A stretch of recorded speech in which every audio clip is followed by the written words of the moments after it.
Minu esimene slaid siis, mida ma tahtsin näidata, oli tegelikult ilmselt teile paljudele tuttav teema, ehk siis see, kui palju olmejäätmetest me võtame ringlusesse, kui palju läheb põletusse, kui palju läheb ladestusse. Et täna on siis, oleme endiselt jätkuvalt selles olukorras, kus meil veidi üle kolmandiku olmejäätmetest jõuab ringlusesse. Väga palju jäätmeid, üle seal 40% läheb põletusse ja endiselt väga palju jäätmeid läheb ladestusse. Meie eesmärk on see, et ladestusse läheks alla 1% jäätmetest. Ringlusesse peab jõudma aastaks 2035 siis 65% ja see vahe seal, siis see läheks põletusse. Et see on see, mille nimel me siis tööd teeme. See on kasulik mitmes mõttes, nii Eesti riigile, meie ettevõtetele. Me täidame Euroopa Liidus kokku lepitud siis eesmärke koos teiste riikidega. Et see on see, millele jäätmereform paljuski tugineb, mida me üritame siis saavutada. Selle metoodika või selle ringlussevõtu hindamise seisukohast ma saan lihtsalt vahemärkusena öelda seda, et meil on käsil praegu Keskkonnaagentuuriga arutelud, kuidas me metoodikat nüüd muudame, et kuna sellest või ütleme 2025. aasta kohta andmete esitamisest see metoodika pisut muutub. Kui seni liikmesriigid on siis erinevate metoodikate alusel neid aruandeid esitanud ja et siis nüüd kõik lähevad üle ühele metoodikale ja sinna hakatakse siis lisama ka kodukompostitud biojäätmeid. Ja me natukene siis soovime ka parandada seda senist metoodikat, nii et võib olla, et kui nüüd 2025. aasta andmed avaldatakse, et siis seal on mingisugused muudatused, natukene midagi juba üles ütleb alla. Et siis te teate, millest see tuleb, et väike metoodika muudatus. Ja selleks siis, et seda eesmärki saavutada, ongi siis ellu kutsutud nii-öelda jäätmereform. Selle ajalugu on tegelikult päris pikk, siin on varem katsetatud erinevate eelnõudega neid muudatusi siis esile kutsuda, see ei ole õnnestunud. On tellitud siis Maailmapangalt selline põhjalik analüüs Eesti jäätmekäitlussüsteemi kohta, kus siis pakuti välja lahendused ja suuresti sellele analüüsile see jäätmereform ka toetub. Meie, ütleme konkreetsemalt juba selle eelnõu kallal oleme tööd teinud või tegime siis tööd umbes 3 aastat, kõigepealt siis ettevalmistusperiood. Väljatöötamiskavatsuse mustandiga tulime kõigepealt välja, et saada võimalikult palju seda tagasisidet selle kohta, mis muudatusi me tahame teha. See oli siis 2023. aasta oktoobris ja eelnõu võeti vastu Riigikogus siis eelmise aasta detsembris. Lihtsalt huvitava faktina siin, et selle aja jooksul oli meil 4 erinevat ministrit. Ja oli päris mitu asja, mis jäid sellest eelnõust välja lõpuks. Üks, mis algselt oli sees, oli müügipakendile eraldi sihtarvu kehtestamine, selleks, et edendada siis müügipakendi just ringlusse võttu. Siis oli seal sees ka Iru jäätmepõletustehase liitmine Euroopa Liidu heitmekaubandussüsteemi. Selle eesmärk oli ka siis CO2 heite vähendamine, kliimaeesmärk. Siis jäeti ära 2-tasandiline pakendiaktsiis, mis oleks tähendanud seda, et siis pakendite turule laskmisel ka tootjad juba maksavad tasu ja see tasu oleks olnud siis suurem nendel selliste pakendite puhul, mida on keerulisem ringlusesse võtta ja väiksem nendel, mida on väga lihtne ringlusesse võtta. Ja jäi ära ka taaskasutusorganisatsioonide tegevuslubade tähtajaliseks muutmine. Nii. Aga nüüd siis jah, nagu ma ütlesin, detsembris võeti Riigikogus vastu, jõustus valdavas osas see seadus või need seaduste muudatused, siin on päris mitu seadust, 17. jaanuaril sellel aastal, aga mõned sätted jõustuvad siis hilinemisega. Ja nüüd esimene, mis järgmisena jõustub, ongi see saastetasu tõus ladestamise puhul ja saastetasu kehtima hakkamine siis põletamise puhul. 1. jaanuarist hakkab kohalikele omavalitsustele kehtima olmejäätmete siis liigiti kogumise sihtarv, see on igale omavalitsusele võrdne. 67% tekkivatest olmejäätmetest tuleb koguda liigiti ja see protsent hakkab siis igal aastal 1 protsendipunkti võrra tõusma.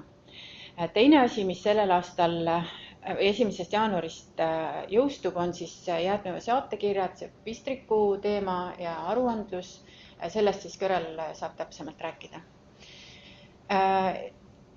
2028. aasta 1. jaanuarist hakkab kehtima säte, mis puudutab, või seal on 2 sätet tegelikult, mis puudutavad taaskasutusorganisatsioonide liikmeskonda, ehk siis TKO liige, osaniku ja aktsionär ei või olla ettevõte, kelle põhitegevuseks on jäätmekäitlus. Ja kohalikud omavalitsused peavad jäätmereformi ellu viima oma territooriumil hiljemalt 2030. aasta lõpuks. Et selleks ajaks peavad olema tehtud uued hanked, muudetud jäätmeohutuse eeskirjad, jäätmekavad. Ja seejärel hakkab Keskkonnaamet või tekib õigus Keskkonnaametil ka rakendada siis sunniraha nende omavalitsuste suhtes, kes oma sihtarvu ei ole saavutanud. Nii, nüüd üritan edasi liikuda. Ei liigu edasi. Oota, kui vajuta selle hirmus. Nii, läks. Et nüüd, kui see suur seaduseelnõu sai vastu võetud, siis sellele järgnes kohe väiksem, mis oli väga tihedalt seotud selle teemaga. Ja see oli siis, nimetame ise käitlusteenuse sisetehingu eelnõu. See eelnõu tähendab seda, et alates 1. jaanuarist 2031, kui kogu see üleminekuperiood on läbi, ei või kohalike omavalitsus enam sisetehingu korras tellida jäätmete käitlust. See puudutab nii korraldatud jäätmeveo raames kogutud jäätmeid kui ka muid jäätmeid, ükskõik jäätmejaamas vastuvõetavad, kogumisringidel kogutavad. Et seda ei või siis teha oma KOV-i ettevõtte kaudu, nii et ilma hanke menetluseta. KOV-i ettevõte küll võib hankel pakkumise teha, aga ainult seda kaudu ta siis saabki seda teenust edaspidi pakkuda. Kuni siis 2030. aasta lõpuni võib veel kohaliku omavalitsuse ettevõtte ise, ütleme otsustuskorras siis olla käitlejaks.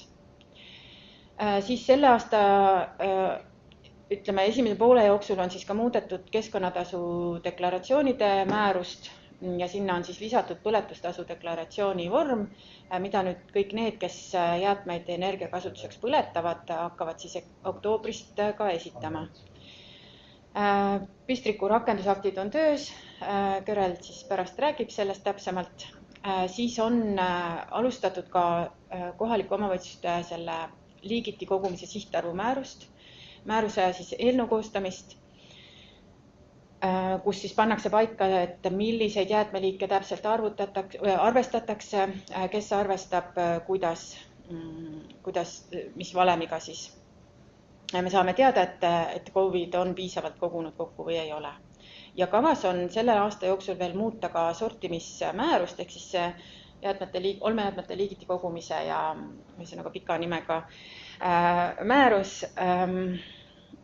Seal on eelkõige siis tehniline muudatus vaja teha seoses selle määruse eesmärgiga, aga me praegu kogume mõtteid, et mida seal veel muuta, näiteks jäätmejaama mõiste võib-olla lisada sinna, võib-olla muuta seda loetelu nendest jäätmetest, mida peab jäätmejaamas vastu võtma, et sellised võib-olla ka sortimise nõuded siis natukene sellest täpsustada. Aga sellega me veel tegelikult sisulist tööd ei ole alustanud. Nii, me oleme selleks, et jäätmereformi oleks lihtsam ellu viia, siis me oleme võtnud eesmärgiks koostada nende põhiteemade kohta juhendid, et neid siis saavad kasutada eelkõige kohalikud omavalitsused, aga ka vastavalt vajadusele teised osapooled. Nüüd, meil on juba valminud olmejäätmete liigiti kogumise juhend, siis on kohalike omavalitsuste ja taaskasutusorganisatsioonide omavahelise kokkuleppe juhend, jäätmeveo teenustasu juhend, see juhend nüüd suuresti käsitleb ka seda alternatiivset korraldatud jäätmevedu, mis on täiesti uus teema. Ja mustandi kujul on valminud siis käitlusteenuse hankejuhend, see on ka saadetud nüüd arvamuse avaldamiseks ja kommenteerimiseks kõikidele kohalikele omavalitsustele, jäätmekäitlejatele, ja ootame siis 19. juuniks teie kommentaare. Ja kui keegi ei ole saanud, aga soovib seda vaadata, et siis võib minule ka teada anda, et saan kohe saata. Nii. Ja sellel aastal on meil veel kavas teha siis veoteenuse hankejuhend, ehk siis kuidas hankida korraldatud jäätmeveo teenust nii pakendijäätmetele kui muudele jäätmetele, siis jäätmekavajuhend, kuna jäätmeseaduses siis nüüd muudeti neid nõudeid, mida jäätmekavas tuleb käsitleda, ja jäätmehoolduse eeskirja juhend. Ja kõik need juhendid on, mis on valminud ja mis valmivad, on üleval siis Keskkonnaameti veebilehel, et seal saab nendega tutvuda. Ja seal on ka, me oleme teinud ka kohvihommikud siis nii-öelda kohalikele omavalitsustele, kus on siis osalenud ka mitte kohalikud omavalitsused, näiteks konsultandid, viimasel korral ka jäätmekäitlejad, kes soovisid. Et seal on ka nende kohvihommikute salvestused, et siis, kus on siis selgitatud erinevaid olulisi asju, et soovi korral saab ka neid järele vaadata. Nii, natukene ka toetusmeetmetest, et kuidas me siis seda reformi elluviimist toetame. Selleks, et omavalitsused saaksid liigiti kogumiseks taristut soetada, oli siis ühtekuuluvusfondist ette nähtud meil 25 miljonit eurot. Tänaseks on see voor suletud, praegult on toetust saanud 34 projekti ja mõned taotlused on veel menetluses. Taotleti rohkem, kui raha oli, nii et soovi oleks olnud omavalitsustel tegelikult palju rohkem. Siis jäätmete ringlussevõtu edendamiseks, et tekiks seda käitlusvõimekust juurde, oli siis 14 miljonit eurot. Samamoodi see voor on tänaseks suletud, toetust sai 8 projekti ja mõned on veel samamoodi menetluses. Siis KIK-i keskkonnaprogrammist, mille mahud on muidugi oluliselt väiksemad kui need ühtekuuluvusfondi toetusmeetmed, oli jäätmehoolduse arendamiseks kohalikele omavalitsustele eelmisel sügisel toetusvoor. Sealt siis omavalitsused saavad näiteks jäätmekava koostamiseks, koostööprojekti, koostööorganisatsiooni arendamiseks, konsultandi palkamiseks, kes neil aitab jäätmereformi ellu viia, et sellised nagu toetavaid tegevusi nad saavad sealt siis selleks raha taotleda. Sügisel 300 000 eurot ja nüüd kevadine voor just mai lõpus läks lukku. 150 000 eurot taotleti veidi üle, aga praegult on kõik veel menetluses, et otsuseid tehtud veel ei ole. Ja sügisel avaneb siis avatud voor meil Norra rahade kasutamiseks ja jällegi siis suunatud kohalikele omavalitsustele selleks, et reformi siis paremini ellu viia. Nii, ja nüüd panin siia ka tabelisse, et millal siis kohalikud omavalitsused tegelikult seda reformi hakkavad ellu viima. Et ma ei saa 100% öelda, et minu andmed on õiged, meil iga kohalik omavalitsus saab siin teha muudatusi. Me oleme siin kasutanud avalikke andmeid, mis on näiteks riigiandmete registri kaudu kättesaadavad. Et praegult on siis üleval ühe kohaliku omavalitsuse uus hange, käitlusteenuse hange. Siis on ühe kohaliku omavalitsuse hange üleval, mis on avaldatud juba eelmisel aastal, ta on vanadel tingimustel, aga see on lihtsalt vaidlustatud minu arust isegi korduvalt. Et ühesõnaga see on jah vanadel tingimustel veel üleval. Siis on 8 omavalitsusel sellel aastal jäätmeveo hankelepingud lõppevad, aga neil on võimalus siis neid pikendada. Et praeguse seisuga tundub, et pigem nad pikendavad, mitte ei tee siis uusi hankeid, sellepärast et lihtsalt selleks aastaks juba aeg saab otsa. Järgmisel aastal lõppevad veolepingud 22 kohalikul omavalitsusel ja minu andmetel siis ka ühel Tallinna veopiirkonnal ja 28. aastal samamoodi 22 omavalitsusel ja minu andmetel ülejäänud Tallinna veopiirkondadel. Tallinna hanked on natukene teistmoodi tehtud, et võimalik, et mõnda lükatakse veel edasi, et mul seda täpsemat infot ei ole. 29. aastal on ka väga palju hankeid, 19 praeguse seisuga ja 2030. aastal lõpeb siis veoleping praeguse seisuga ühel omavalitsusel. Et siis siit ka vedajad ja käitlejad näevad, et millal see hangete voog siis nagu tuleb, et millal siis on aeg pakkumisi teha. Nii. Ja nüüd need mõned teemad, millest siis Margit palus mulle eraldi ka rääkida ja eraldi tähelepanu pöörata, et kõigepealt põletustasu rakendamine, et see on siis täiesti uus tasu meil, keskkonnatasu, hakkab kehtima 1. juulist ja keskkonnatasude seadus näeb siis ette, et segaolmejäätmetele hakkab kehtima põletustasu 60 eurot tonni kohta. Kõikidele muudele tavajäätmetele, välja arvatud puidujäätmed, hakkab kehtima põletustasu 40 eurot tonni kohta. Segaolmejäätmete all on silmas peetud jäätmekoodi 200301 ehk siis segaolmejäätmete kood, mitte ühtegi teist jäätmekoodi. Puidujäätmete koodid ma tõin siin ära, ma ei hakka seda ette lugema. Need ettekanded pärast on teile tõenäoliselt ka saadetakse, nii et saab siit järgi vaadata, kui keegi tahab. Ja ohtlikele jäätmetele põletustasu üldse siis ei rakendata.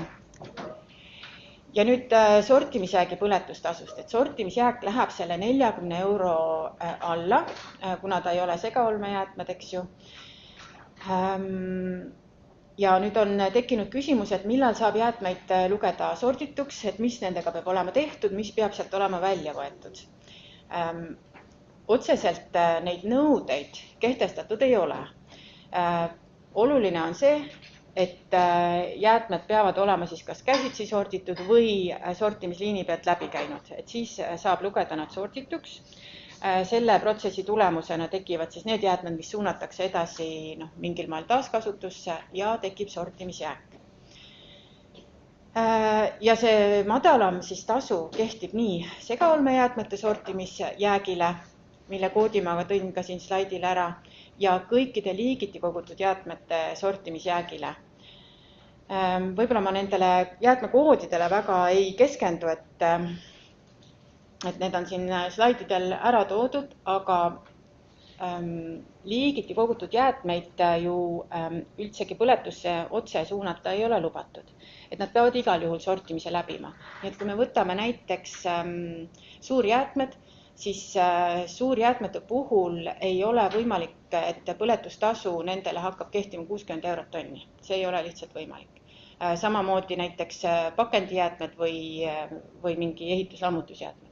Et nendele, kui nad suunatakse põletusse, siis saab see olla ainult see madalam tasumäär.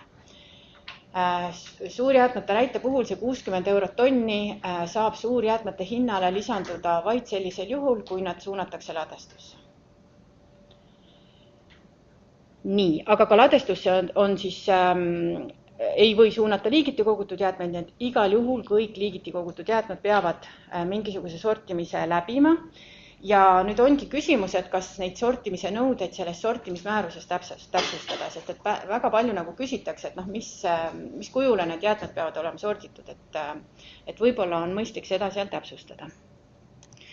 Ma korra kommenteerin ka seda, et see sama, me siin Iruga kohtusime alles paar päeva tagasi, et ilmselge on see, et keegi ei saa nagu lootma hakata, et kui mul tuleb segaolmejäätmed või seal on biojäätmed sees, et siis on 40 euro tonni.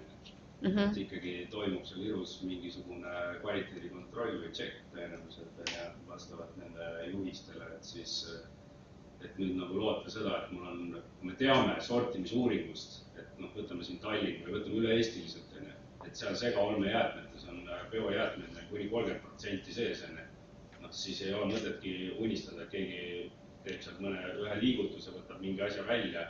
Kui me näeme, et seal on ikkagi biojäätmed sees, siis see läheb igal juhul põletus 60 euro tonni. Et see on nagu ilmselge, et siin ei tasu nagu lootma hakata või mingi nipitamist siin mõelda. Et kui seal on kohvipaks seal segaolmejäätme koormas või mingid köögiraia või köögijäätmed sees, et see on ilmselge 60 euro tonni. Et eks see on teema, mille osas siis Keskkonnaamet saab vajaduspõhiselt ka järelevalvet teha, et kui ettevõte ütleb, et ta sortis jäätmed, siis on võimalik kontrollida, et kas tegelikult on ka sorditud või ei ole. Nii, aga siis ma liigun edasi. Jäätmete liigiti kogumise juhendist paluti siis ka rääkida. Oleme siis avaldanud nüüd üleriigilise olmejäätmete liigiti kogumise juhendi. Selle juhendi mõte on see, et meil ei oleks Eestis mitukümmend erinevat juhendit, mis annavad inimestele siis erinevaid käitumissuuniseid. Pese pakend ära pese, pane munakoor biojäätmetesse, ära pane ja nii edasi, eralda pakendil erinevad osad või ära eralda. Et meie eesmärk oli see, et meil oleks ühine juhis ja inimeste segadus väheneks, nad julgeksid rohkem sorteerida. Et me oleme täheldanud, et inimesed ei julge sorteerida, nad kardavad teha valesti ja siis nad pigem viskavad siis segaolmesse. Kui nende jäätmeliikide osas on nüüd konkreetseid küsimusi, et miks see jäätmeliik on pandud sinna näiteks biojäätmete alla või miks see on segaolmejäätmete alla pandud, siis alati võib meie poole küsida, me otsime välja, et miks me siis niimoodi panime. Aga selle juhendi koostamisel me ka kaasasime, meil oli 2 sellist ringi, kus me küsisime, et kas nii sobib, mis te sellest arvate. Kaasasime kohalikke omavalitsusi, jäätmekäitlejaid, eksperte, vedajaid. Et see nüüd peaks olema meie kõigi ühine arusaam sellest, kuidas me keskpõrandale kokku tuleme sellega. Selge see, et on erinevad huvid, et ühele käitlejale sobiks paremini, kui jäätmed on nii kogutud, teisele sobib teistmoodi. Aga et me peame kuidagi keskpõrandale kokku tulema ja me ei saa tekitada erinevaid juhiseid, et kui sina oled selles kohalikus omavalitsuses, siis kogu nii ja kui sa oled seal, siis kogu naa. Et see on segadus ja inimesed ju ka liiguvad, kord nad on, suvila on ühes, elukoht on teises, et see ei vii meid väga kaugele. Ja kui on konkreetseid ettepanekuid, et midagi selles juhendis muuta, siis alati võib ka meie poole pöörduda, et me vaatame uuesti üle. Et kuidas ta siis võiks olla, et võib-olla on mingi hea põhjus tõesti muuta.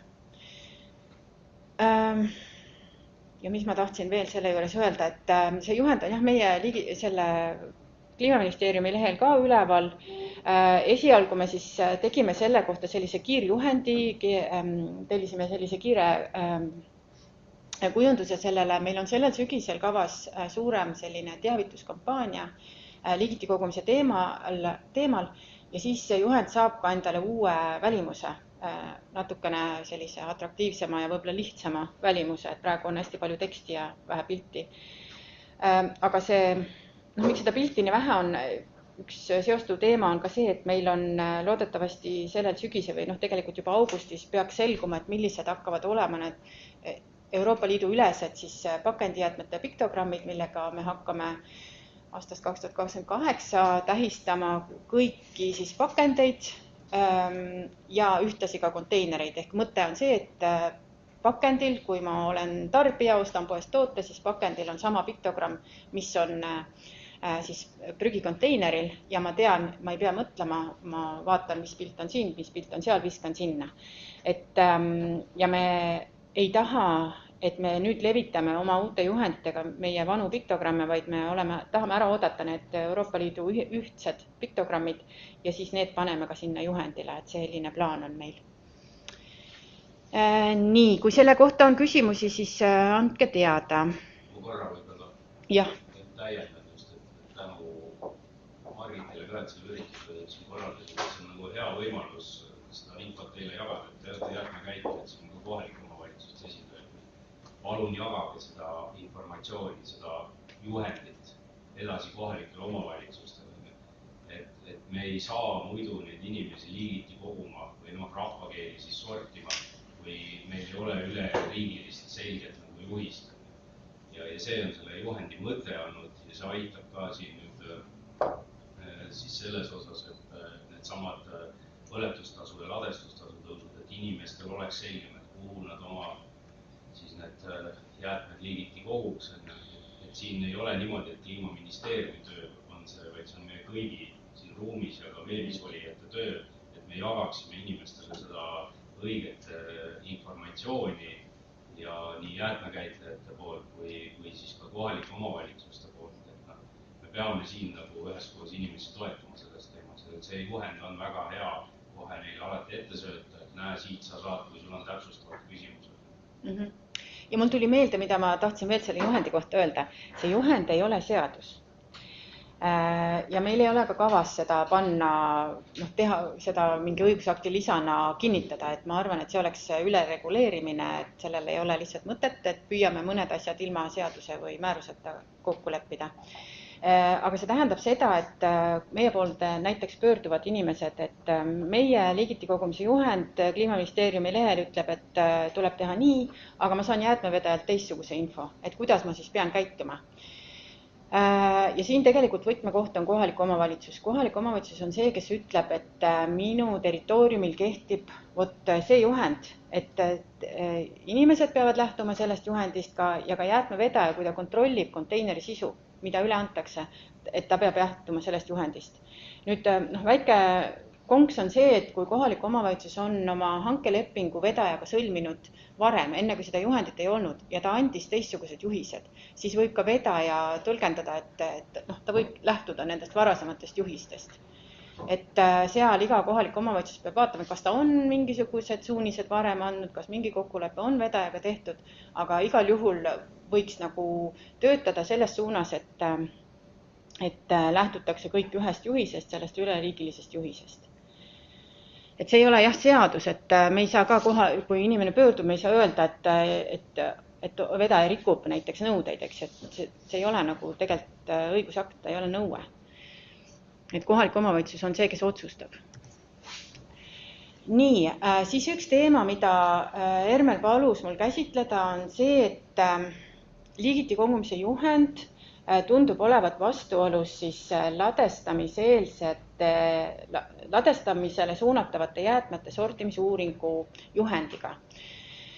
See sortimisuuringu juhend on siis selle eesmärgiga Keskkonnaameti poolt koostatud, et teatavasti ladestamisele suunatavad jäätmed peavad läbima sortimise, kuna on nõue, et nad ei tohi sisaldada üle 20% biolagunevaid jäätmeid, massiprotsendi.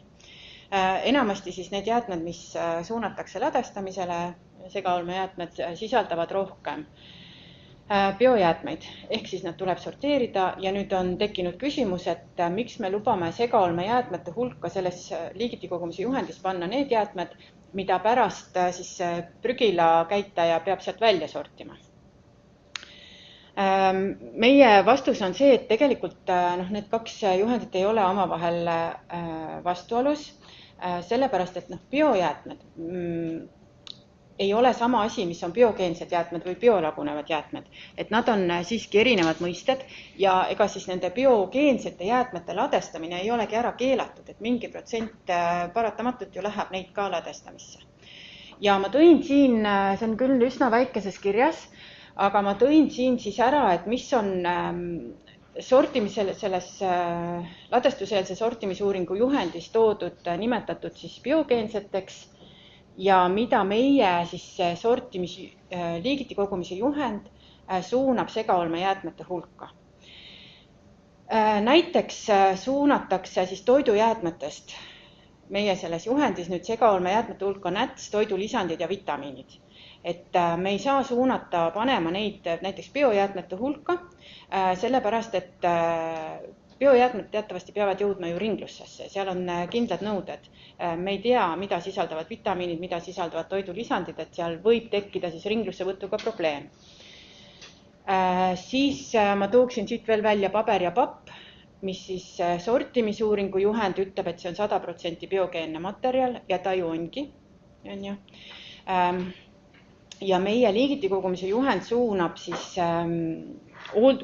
segaolmejäätmete hulka oluliselt määrdunud paberi ja papi, kiletatud paberi, küpsetuspaberi, majapidamispaberi ja niisked salvrätid. Miks me ei suuna neid paberi ja kartongi jäätmete konteinerisse, on jällegi see põhjus, et nende jäätmete ringlussevõtul võivad tekkida probleemid, kõik nad ei ole ainult paber, eks ju. Ka niisked salvrätid võivad olla siis paberist, aga võivad sisaldada ka plasti. Et selle tõttu siis küsimus. Jah. Aga nüüd ladestamise eelsel käitlemisel on ju see protsendi arvestamise alusel nad ikkagi arvesse minevad. Jaa, sest nad on oma olemuselt biogeensed ja need tuleb välja sortida, kui nad ületavad 20%. Ja. Vaat see ongi see vastuolu, et me ühelt poolt anname õiguse panna nad olmesse ja teiselt poolt teeme kohustuse, et nad sealt välja võtta. Aga kuhu siis näiteks, näts on ju väga selline, väga detail on ju, aga kuhu me ta siis suuname? Selles mõttes see sama määrt on paberpakk on ju selles mõttes kõige parem näite sellest. Aga kuhu ta tuleks suunata? No jaa, aga miks siis karistatakse jäätmekäitlejad? Ei karistata, see on see, et toimub. Me peame ta sealt jälle välja võtma. Ja mis me siis nendega teeme? Kõike ju ei pea välja võtma, 20% peab olema, ei ole keelatud ladestada biogeenset päritolu. Lihtsalt see ei tohi ületada 20 massiprotsenti. Et me ei saa ju suunata, ma ei tea, paberikartongi käitlejad, võib-olla siin on ka keegi esindatud, kas on okei, kui on oluliselt määrdunud paber ja papp selles nende jäätmevoos või et kui see on biojäätmete voos. Tõenäoliselt tekib sellest ju probleem. Et siin võib-olla jäätmekäitlejad ka omavahel saavad seda arutelu pidada, et iga liigutus, mis keegi kuskil teeb, nagu Aivar ütleb, see iga liigutus maksab ju raha.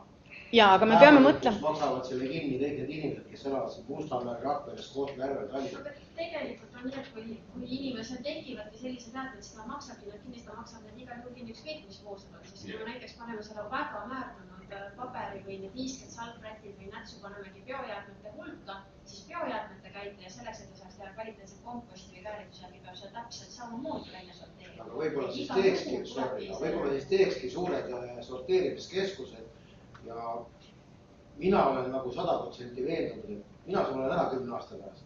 Teised olete 30 aasta pärast ära. Ja ma ei usu, et 30 aasta pärast meil ikkagi veel sorteeritakse nii perfektselt, et jäätmekäitlejal ei ole rohkem tööd, kui ainult öelda, et vasakule, paremale ja keskele. Ma ei usu sellesse. Seda ei juhtu mitte kunagi. Seda ei ole kuskil maailmas juhtunud ja ei juhtu Eestis ka, et mul on 6 konteinerit ja nad on nii puhtad perfektselt, et mina, kes hakkab plastikut ümber töötlema, et mul ei ole sellele konteinerile ühtegi ette. Mina ei usu sellesse. Jah, et see järelsortimine ju jääb igal juhul. Mul üle on selle plastiku, nemad ka sellesse ei usu. Jah, ühesõnaga. Eks olmejäätmetesse pannakse määrdunud pakk, siis see tuleb pärast seda ikkagi välja sortima. Jah. Aga see ju pannakse sinna sellepärast, et teda ei panda paberikasti sellepärast, et ta rikub materjali ära ja samamoodi biojäätmete puhul. Välja võtta, mis sest, et see tegelikult on mõtet. Mis vist edasi saab, et kui on see, et kui ta läheb olmesse, siis ta on ilmselgelt, temaga ilmselgelt ei saa ju midagi siis teha. Ma ei oska öelda, käitlejad saavad kommenteerida, kuhu see suunatakse. Põletusse ilmselt määrdunud pappi paber. Kes seda määrdunud pappi põletusse tahab, ka ei oska midagi juurde, et kui... No kuidas ei taha? Iru põletas biojäätmed nii kui nalja, siin sai taastuvenergia tasu biojäätmete osas eelmise aasta keskpaigas. Kuidas ei taha? Kõik põleb. Biojäätmed ei ole põletavad soojustehniliselt. Ei no aru saada. Aga see on paratamatult selles voos sees. Tehniliselt on. Jah. Nii, kas kellegi... Jah. Et siis need olmejäätmed, mis meil olmejäätmetena vastu võetakse, ei ole ju olmejäätmed. Olmejäätmete hulka peab minema kõik see jääb. No need samad, ma ei tea, loome välja heited, pastatuubid ja mis kõik see nimekirjas on. Ehk siis tegelikult need jäätmed, mis me saame seda korralikult jäätmebioloo käigus, ei ole ju olmejäätmed, need on midagi muud. See on segu kogus, mis teeb nimistus. Et siis need jäätmed ei vasta juhendina ja seega ei saa olmejäätmete koodiga võtta, ehk siis ta peab mingi muud avajäätmete koodiga, siis seda rakendada nii selline. Oota, ma üritan, vabandust, aru saada sellest mõttekäigust, et mõte on see, et see jäätmekogu... olmejäätmed, aga segaolmejäätmed hulgas võib olla ka ehituse jumal teab mida, eks ole. Kas see on see mõte, et mingi tööstusettevõte on? Olmejäätmete hulgas selle 2031 jäätmekoodi hulgas ei tohiks olla pakendid, 15, 16, 17. Seal on väga selge nimekiri, kõik, mis nagu mitte kuskile enam ei liigitu, läheb sinna olmejäätmetesse. Sega olmejäätmetesse, jah. No aga kuhu ta siis peaks selles mõttes minema? Et me peame... 21. Teha eraldi pool,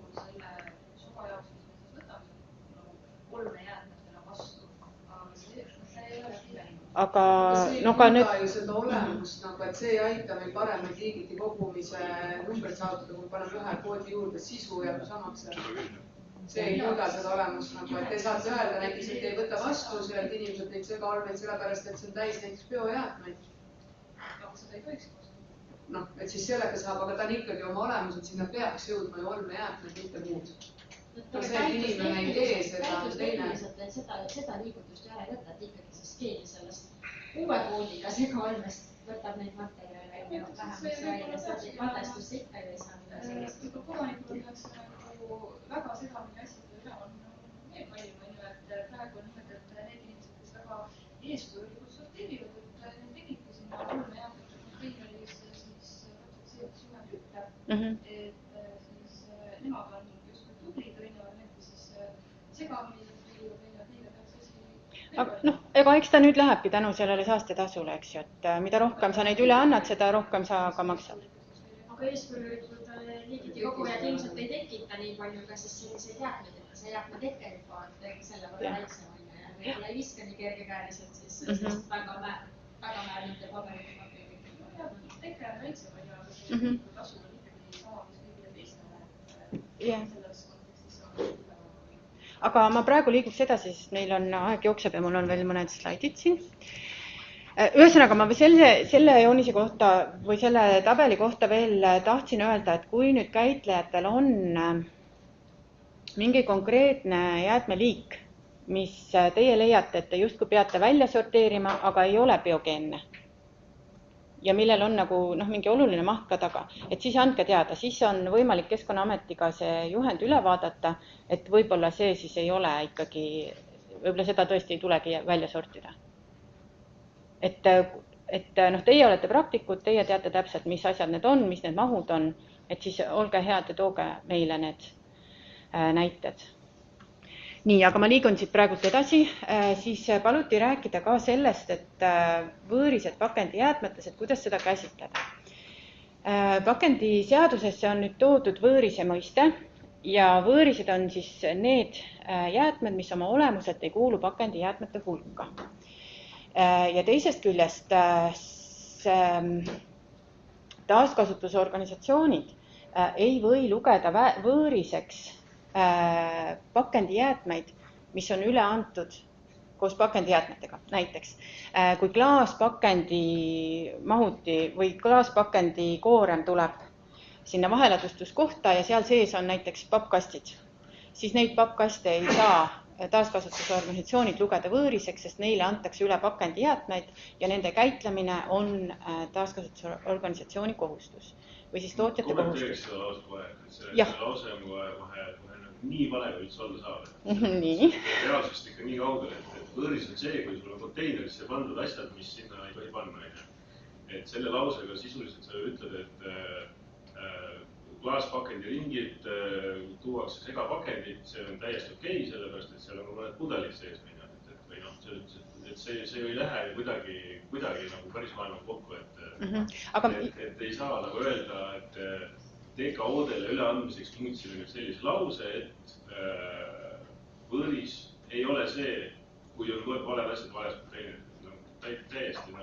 Me ennem just rääkisime sellel teemal, et inimesed kunagi ei sorteeri 100% õigesti. Arusaadav, aga selles mõttes, et kui me nüüd paneme liiga auru liigiti kogumise seadusesse ja siis kirjutame, et tegelikult ei ole mingit vahet. Kuidas on keeldud sellepärast, et me nüüd panime sellise lause, et pakendijäätmed võõriseks ei loeta, kui seal on kõik muud pakendid ka, sellepärast, et see tingimus kehtib siis, kui jäätmed antakse taaskasutusorganisatsioonile üle. Teie ei saa lugeda seda võõriseks, aga kui inimene pakendijäätmeid kogumas on ju, me kogume klaaspakendijäätmeid, me näeme nagu vaeva, eks ole, et sealt seda puhtust saada ja selles mõttes, et on nagu siuke lause siis on ju, et KOV-id hakkavad korraldama, teevad hanke, kui tuuakse pakendijäätmeid, siis meie jaoks me ei tohi nagu siin nagu öelda, et vaata, kui palju võõrist on, et annate KOV-idele ka mõista põhimõtteliselt, et suvalise kvaliteet, nad peavad vastu võtma sellepärast, et näeme, panime kirja. Mis on lahendus? pakendijäätme üleandmisel ei loeta võõriseks pakendijäätmeid, et nagu võtame selle nagu asja ära siis, et võõris on see, kui on ühed kogumisringid, ma ei tea, klassi kogumisringid tulevad pakendid, siis on võõris see, mis ei ole klaaspakendijäätmed nagu. Ma kommenteeriks seda niimoodi, et kui kohalik omavalitsus korraldab olmejäätmete vedu, pakendijäätmete vedu, siis tema peab andma ka juhised, kuidas tuleb jäätmeid liigiti koguda ja jäätmevaldaja peab nendest juhistest kinni pidama. Me teame, et seda ei suudeta 100% teha. Vahet ei ole, mis kvaliteet tuuakse siis... Ei, see ei ole nii, et vahet ei ole. On küll väga range, vastupidi, Alder, väga range nõue on kohalikule omavalitsusele. Et kuulge, et tegelikult see kvaliteet ei ole oluline. Kuidas sa ründad niimoodi vahele, las Katrin räägib lõpuni selle idee. Kohalikele omavalitsustele on esmakordselt pakendijäätmete üleandmisel kehtestatud väga range nõue, 5% võib seal olla võõriseid sees üldse. See tähendab, Alder, palun, ma lõpetan. See tähendab seda, et kohalikud omavalitsused peavad hakkama väga hoolsalt vaatama, kuidas nad teevad oma veohankeid, pakendijäätmete veohanget, kuidas vedajal on kohustus kontrollida, et seal sees on õiged jäätmed. Ma arvaks, et omavalitsused, kui nad annavad need juhised, kuidas tuleb liigiti koguda, siis nad ei nagu ignoreeri pakendi teemat. Et nad ikkagi annavad juhised ja vedajad hakkavad kontrollima, mis on konteineris sees. Ja kui seal on valed asjad, siis jäetakse see konteiner tühjendamata ja esitatakse kõrgem tasu või midagi sellist. Et see nõue, kohalik omavalitsus peab oma territooriumil kehtestama, kuidas meil liigiti kogutakse. Ja kui inimene seda eirab, siis on tal õigus teha sellele inimesele trahvi. See võõrise teema, et pakend on pakend ja TKO ei või seda nagu lugeda võõriseks, see kehtib taaskasutusorganisatsioonidele.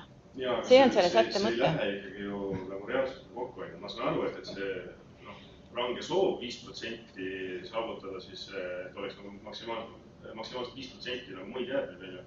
Aga see käib ka siis TKO-dele pakendijäätme üleandmisele.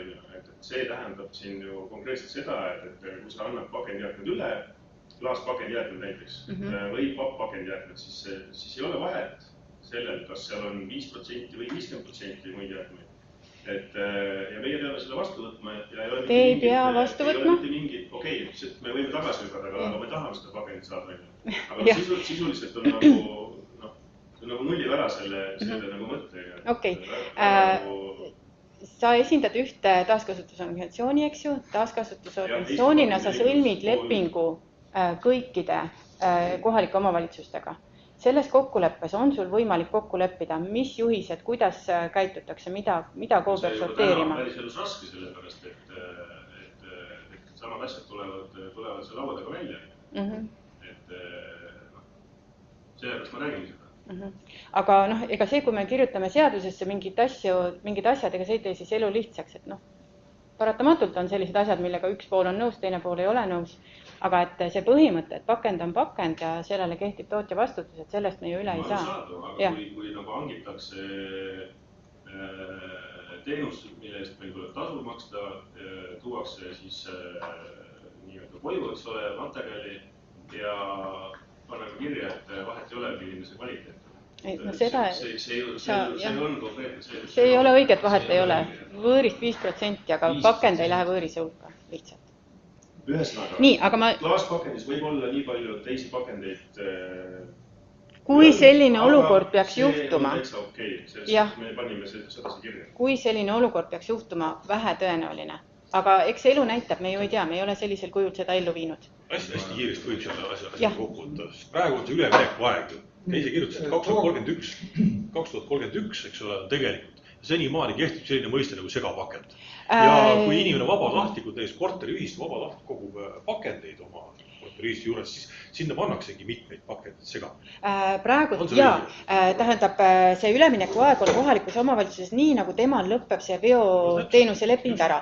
Kui tal praegult on veoteenuse lepingus segapakend, siis ongi kogutakse, võidakse koguda sega. Jah. Aga kui nüüd kohalik omavalitsus teeb uue hanke, siis ta hakkab uute nõuete järgi, on ju, ja siis see kaob ära. See ongi senine kehtiv. Segapakend kehtib kuni lepingu lõpuni. Just, jah. Sealt see tulebki, et ta peab siis ikkagi selle vastu. Noh, praegu üldsegi käib see, kuidas jäätmed ei jõua alati taaskasutuse See organisatsioonile. on vedaja teema praegu, sest see üks asi on see need pakendi seni veel avalik konteinerid, kus on juba ära elanud tegelikult, aga see, mis on nende korteriühistu juures, seal on see korraline vedaja, kes ta veab. Ja tema annab nüüd üle siis niimoodi nagu segapakend. Ja, oli veel üks küsimus, kommentaar. Ja siin ikkagi peaks jääma lõppsõna TKO-de esindajatele, sellepärast, et nemad peavad selle materjali, tähendab jäätmed materjalina ringlusse võtuks lõppkäitlejale üle andma. Ma viitan tagasi 20-30 aasta tagusel ajale, kui Tartu esimesena Eestis võttis kasutusele Lassila Tiganoja tehnoloogia klaasijäätmete klaaspaketi kogumiseks ja seal olid ranged nõuded lähtudes Eesti turul saada olevatest lõppkäitluse võimalustest. Nii et selles suhtes toetav alteri seisukohta. See ei ole mitte seadusega sätestatud 5, 4 või 3%, see puutub asjasse see, millised on eesmärgid. Mul on ka see küsimus, et kui te Kalle läheb vaadatud konteinerit, et näeb, et seal on mõned papijäätmed, kes ära hinnatud, kas on 5 või 6% sees, et sisuline protsess käib nii, et auto ikkagi klaasikonteinerid ühendab ära, linnab käitluskohta ja selgub hiljem ilmselt, et siis otseselt ei saa jätta konteinerid ühendama. Ja, seda ma nüüd kommenteeriksin, et me ei räägi praegu sellest olukorrast, mis on enne uut korraldatud jäätmelepingut, eks ju, vaid me räägime sellest, seni kehtivad need senised lepingud nendel tingimustel, nagu nad on tehtud, eks ju. Aga nüüd, kui me räägime sellest uuest veoperioodist mingisuguses X-KOV-is, siis ja pakendivedu on hangitud eraldi, siis ikkagi kohalik omavalitsus saab ja peaks pakendijäätmete vedajale panema kohustuse kontrollida seda mahutit. Ja mis siis juhtub, kui seal mahutis on valed jäätmed sees? Näiteks on klaasikonteiner ja klaasikonteinerisse on pandud valed jäätmed sees. Et kas see jääb tühjendamata, inimene peab ise nad sealt välja võtma või ta tühjendab selle ikkagi ära, aga küsib kõrgemat tasu. Ja kui see nüüd viiakse, ta ikkagi tühjendab selle ära ja siis pärast selgub, et seal on mingi hunnik valesid asju, valesid pakendeid sees ja see viiakse sinna TKO siis vaheladustusplatsile, et siis, kui see on pakend, siis ta on pakend, siis võetakse vastu. Selle osutatakse ikkagi ära mõtleda niimoodi, et see, mis on nagu eespool nagu välja öeldud, mis kvaliteetil me tahame saavutada, siis tagapool need, kes siis sellega nagu tegelema peavad hakkama, viskame neile, kuidas tuleb. See vajab kindlasti teil nagu muutmist, et isegi kui need on vales pakendi mahutis, üks asja ei saa kirja panna. Olgu. Et vales pakendi mahutis ei tohi olla vales asju. Aga lepime nii kokku, et Ermelil on võimalik... Sellest võetakse niimoodi... Ermelil on võimalik teha muudatusettepanek meile, Dagni tuleb ka meile pärast siia pakendite teemast rääkima, võib-olla siis korra uuesti see teema tõstatada, aga põhimõtteliselt on võimalik teha meile seaduse muudatuseks ettepanek, kui see on teie kindel soov, ühine soov, et siis me saame seda tõesti kaaluda. Kaasates siis kindlasti ka kohalikke omavalitsusi sellesse protsessi. Nii, aga ma liiguksin edasi, sellepärast minu aeg on sisuliselt läbi. Paluti veel kommenteerida ühekordse teenuse osutamise teemat. Et küsimus on siis selles, et kas veopiirkonnas, kus see jäätmevedaja ei ole teenusepakkuja, KOV-i poolt valitud teenusepakkuja, kas ta võib sealt segaolmejäätmeid vedada? Näiteks olukord, kus ütleme, Ragn Sels on selles piirkonnas hanke võitnud, ta on vedaja, ta on saanud ainuõiguse segaolmejäätmete veoks. Kas näiteks Eesti Keskkonnateenused võib sinna minna teenust osutama, kui seda tellib keegi, näiteks mingi korteri omanik või mingi maja omanik, kus on ühe korraga väga palju mingil põhjusel jäätmeid ja vaja neid ära viia. Meie vastus on, et ei või, segaolmejäätmete veoks on antud ainuõigus kohaliku omavalitsuse poolt valitud jäätmevedajale ja neid teenuseid saab pakkuda tema. Kui nüüd on see kinnistu vabastatud korraldatud jäätmeveost, siis tema ei ole osa sellest korraldatud jäätmeveo protsessist, tema võib teenuse tellida vabaturult. Seadus ütleb ka, et ta korraldab oma jäätmekäitluse ise. Et nendele saab seda teenust osutada, nendele, kes on korraldatud jäätmeveoga liidetud, ei ole võimalik teistel teenust osutada. Iseküsimus on see, et kuidas nüüd kohalik omavalitsus selle veoteenuse üles ehitab, mis teenuseid see vedaja, mis teenuseid ta nõuab, et see vedaja pakub. See võib olla ka kolotakso teenus või mingi selline suure konteineri vedu vastavalt siis tellimusele, eks ju. Kui seda nõudlust selles kohalikus omavalitsus on. Ja see inimene ise, eks ole, saab ka viia alati need jäätmed jäätmejaama ära, aga kui meie poole pöörduks selline inimene, kellel selline mure on, siis nagu esimese asjana me ikkagi soovitame, et kui sul on vaja korter tühjaks teha või maja tühjaks teha, siis ära mitte viska seda ühte kohta kokku, ühte suurde konteinerisse, vaid kõigepealt vaata, mida sa saad korduskasutusse suunata, teisele ringile, siis kogu ülejäänud jäätmed liigiti ja sa näed, et tegelikult see, mis sul segaolmena päriselt tekib, on väga väike kogus. Et selleks on sul olemas korraldatud jäätmeveo konteiner, sa saad panna lisakoti, sa saad tellida graafikuvälise veo sellelt samalt vedajalt või sa saad viia siis ise jäätmejaama. Mul on märkus, et korteri omanik ei saagi olla ju tegelikult korraldatud jäätmeveost vabastatud. Ja, korteri omanik küll, jah. Ja eramajade puhul on ju tegelikult korraldatud jäätmeveo vabastuse aluseks on see, et kinnistut ei kasuta, kinnistutele ei elata. Siis ei saaks ka ju jäätmeid tekkida. Ütleme, siin on olukord, kui vana inimene näiteks sureb ära ja siis pärijad saavad selle ja maja, mis on täis igasugust võib-olla mittevajalikke asju. Jah, võimalus jäätmejaama viia, olukord, kui inimesel ei ole näiteks transporti endal, et siis on võib-olla kohalik omavalitsus saab selle peale mõelda, kui ta seda veohanget teeb, et ka nende inimeste peale, et kuidas nemad siis teenust saaksid sellelt vedajalt. Ja, aga jäätmejaama operaatori hanke korraldab ka kohalik omavalitsus, et eks kohalik omavalitsus peab selle peale mõtlema, et jah. Ei, aga meil on siin ka väga palju kohalikke omavalitsusi, nii et ma arvan, et nad ikka mõtlevad. Nii, kas kellelgi on veel selle teema kohta või ma liigun, mul on paar slaidi veel. Üks vähemalt. Kohta, enne kui me edasi liigume, kas ministeeriumil on mingi väljakujunenud arvamus võõriste osas pakendijäätmetes, kui on läbipaistvatu kilekott, mis on täidetud teadmata materjaliga, kas see on võõris või mitte? Meie sellesse liigiti kogumise juhendisse panime, et võimalusel tuleks ikkagi pakendijäätmed panna läbipaistvasse kotti. Ja meie igati soovitame kasutada mitte musta kilekotti pakendijäätmete kogumiseks, vaid läbipaistvat kotti. Et oleks võimalik näha. Ehk mitte nähtavad jäätmed on ministeeriumi nagu võõrisena käsitlenud? Kohalik omavalitsus ise ütleb, millist juhendit me siin kasutame ja annab need juhised inimestele ja ka jäätmevedajale. Meie soovitus on kasutada läbipaistvat kotti. Et oleks võimalik näha, mis on kotis sees. Jah, aga kas mitte läbipaistvat kott lugeda võõriseks või mitte? Seda soovitust meie ei anna. Seda otsustab kohalik omavalitsus ise. Poemüüjatele ütlema, et just musti kilekott enam müüa ei tohi. Et me nagu ei võta kohalik omavalitsuse eest seda otsustust ära, et nad on ise võimelised need otsused tegema. Nii, ja paluti rääkida hangete korraldusest, see on minu viimane slaid peaks olema. Et ühesõnaga nüüd, mis muutub siis kohalikel omavalitsustel, kõige suurem võib-olla asi ongi see, et tuleb teha rohkem hankeid, kui seni on tehtud. Käitlusteenuse hankimiseks tuleb sõlmida vähemalt 3 erinevat hankelepingut. Üks on siis biojäätmete käitlusteenuse tellimiseks, eraldi segaolmejäätmete käitlusteenuse tellimiseks ja ülejäänud omavalitsuse korralduse kaudu kokku kogutavate jäätmete käitlemiseks võib sõlmida ühe lepingu. Selle võib teha ühe hankemenetlusena, et ei oleks nii palju mässamist, aga sellisel juhul on see hange jagatud 3 osaks ja iga osa kohta sõlmitakse eraldi lepingud, isegi kui see pakkuja on sama, see edukas pakkuja. Ja hankelepingu saab sõlmida siis käitlusteenuse hankelepingu kuni 5 aastaks, aga võib ka lühemaks teha. Ja veoteenuse tellimiseks tuleb siis edaspidi sõlmida vähemalt 2 hankelepingut, üks on siis pakendijäätmete veoks ja teine on ülejäänud korraldatud jäätmeveoga hõlmatud jäätmete veoks.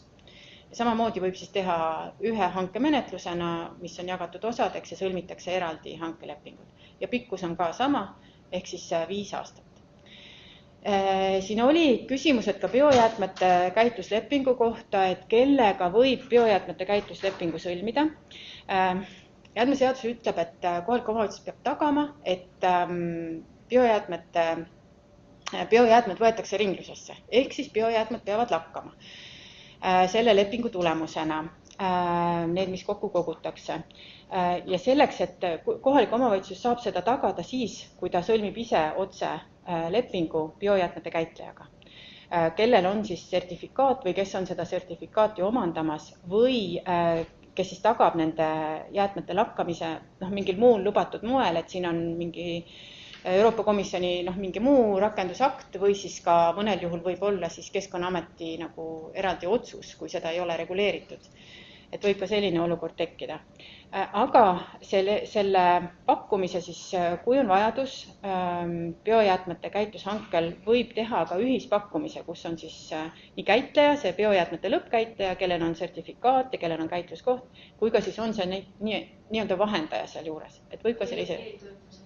Jah, eeltöötuse tegija, et võib ka sellise lepingu siis sõlmida. Nii, kas oli veel midagi hangete korralduse osas, mida soovite küsida? Mina küsin selle sertifikaadi kohta,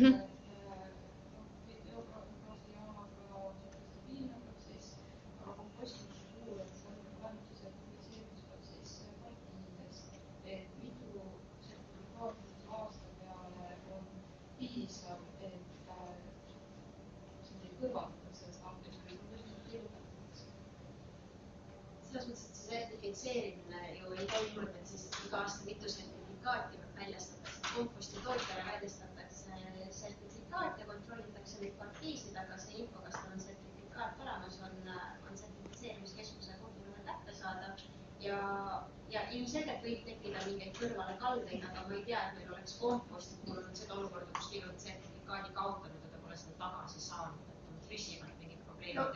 Siin võib olla see teema, et komposti poole pealt on ju see, et kõik partiid peavad olema kontrollid.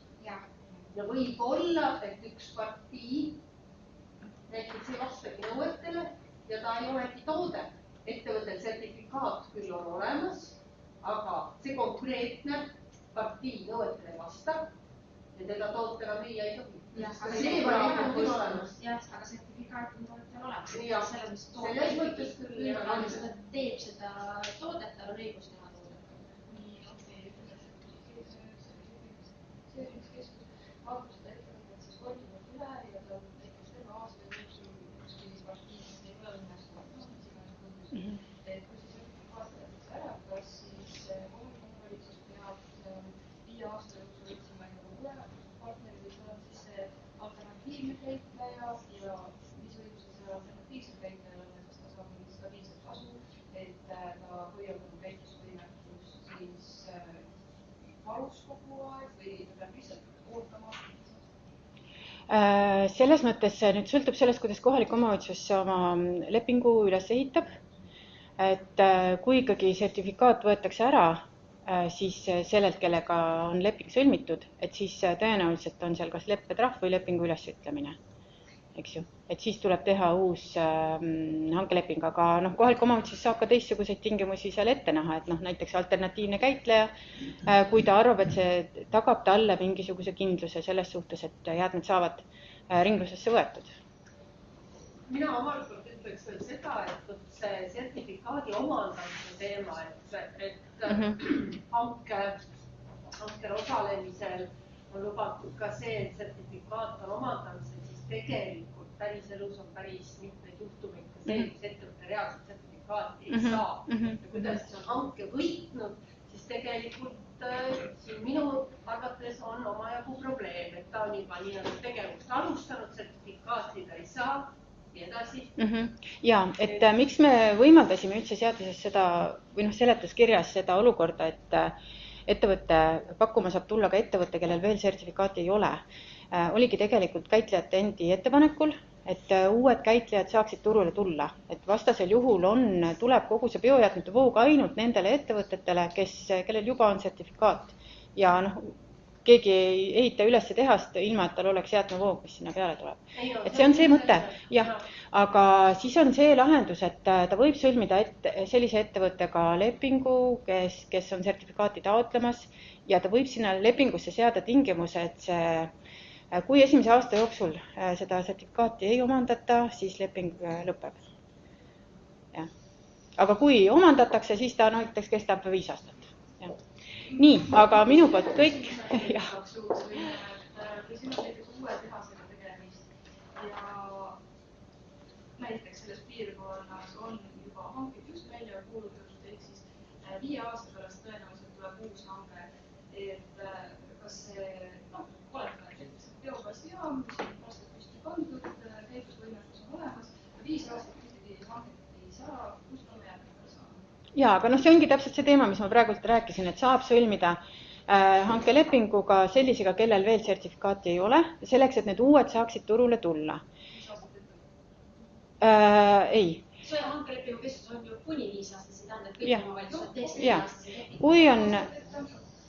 Kui kohalikule omavalitsused, me oleme ise ka rääkinud omavalitsustele, et võib-olla ei ole mõistlik neid nii pikki lepinguid sõlmida, sest et kui on uued turule tulijad, võib-olla ka hind läheb soodsamaks, kui on pakkujaid rohkem.